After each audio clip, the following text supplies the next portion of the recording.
There are renewed calls for the federal government to pass legislation so that if people call 911 for a friend who happens to be overdosing, they would be immune from prosecution. This comes after David Loic was sentenced to 5.5 years in prison for dumping the body of Deepak Bodwin-Reichman in the creek after he overdosed and died last fall.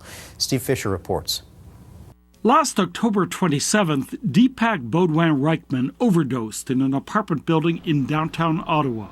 Several friends watched as his condition deteriorated for many hours, yet no one called 911.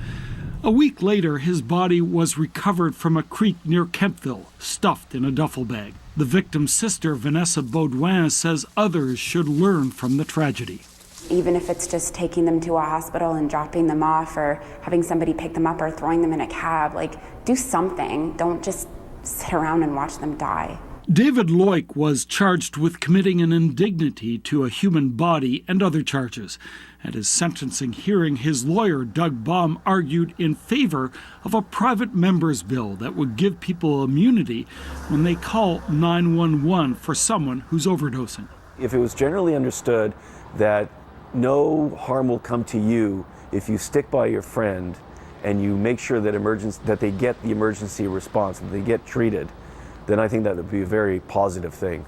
MP Ron McKinnon sponsored the bill called the Good Samaritan Drug Overdose Act. What it means is they can call 911 without fear of being charged for a possession offense.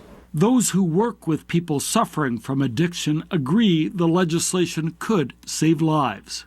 We know that when there's an overdose for someone who's injected drugs, 911 is only called about 50% of the time.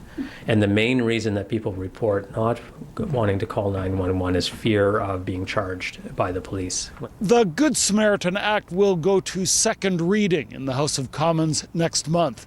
The MP who sponsored it says he's hopeful that there will be enough support that it could be passed into law sometime later this year.